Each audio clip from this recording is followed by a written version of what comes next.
কাজ একই, কিন্তু ফল আলাদা কেন? রাসূলুল্লাহ সাল্লাম বলেছেন, সব কাজ নিয়তের উপর নির্ভরশীল। ভালো কাজ যদি লোক দেখানোর জন্য হয়, সওয়াব নেই, কিন্তু ছোট কাজ যদি আল্লাহর জন্য হয়, তা হচ্ছে ইবাদত। নিয়ত ঠিক করি, তাহলে আল্লাহ সব ঠিক করে দেবেন। আমিন। রাগ করলে শক্তিশালী হওয়া যায় না।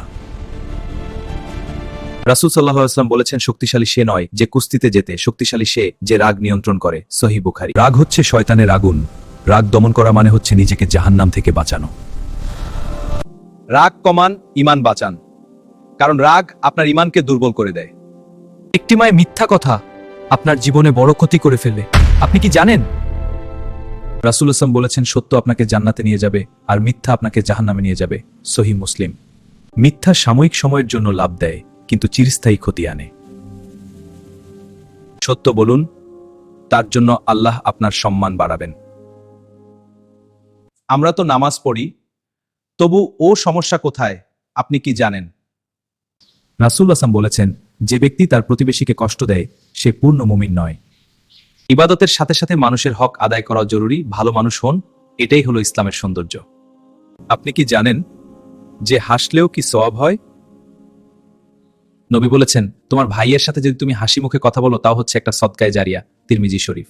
একটা হাসি কারো মন ভালো করতে পারে, আর আপনার আমলনামা আমল দ্বারা ভারী হবে। হাসুন, সওয়াব কুরআন। কারো দোষ জানলে কি ফাঁস করাই বুদ্ধিমানের কাজ? আমাদের প্রিয় নবী বলেছেন যে ব্যক্তি কোনো মুসলমানের দোষ ঢেকে রাখে, আল্লাহ কিয়ামতের দিন তার দোষ ঢেকে রাখবেন। সহিহ মুসলিম শরীফ। মানুষের দোষ খুঁজে বেড়ানো নয়, দয়া দেখানোই হচ্ছে আসলে মুমিনের পরিচয়। দোষ নয়, দোয়া করুন। আপনি কি জানেন যে চুপ থাকাও কি একটি ইবাদত হতে পারে? রাসূল বলেছেন, যে আল্লাহ ও আখিরাতকে বিশ্বাস করে সে ভালো কথা বলুক বা না হলে চুপ থাকুক। একটা কথা কারো জীবনকে বদলে দিতে পারে, আবার ধ্বংস করতে দিতে পারে। কথা বলুন মেপে, না হয় চুপ থাকুন। আপনি কি জানেন, মনে তিল পরিমাণ অহংকার থাকলেও আপনি জাহান্নামে যাবেন। রাসূল বলেছেন, যার অন্তরে সামান্য পরিমাণ অহংকার আছে, সে জান্নাতে প্রবেশ করতে পারবে না। অহংকার মানুষকে উঁচু করে না, বরং আল্লাহর কাছ থেকে দূর করে। নম্র হন, আল্লাহ আপনাকে উঁচু করবেন।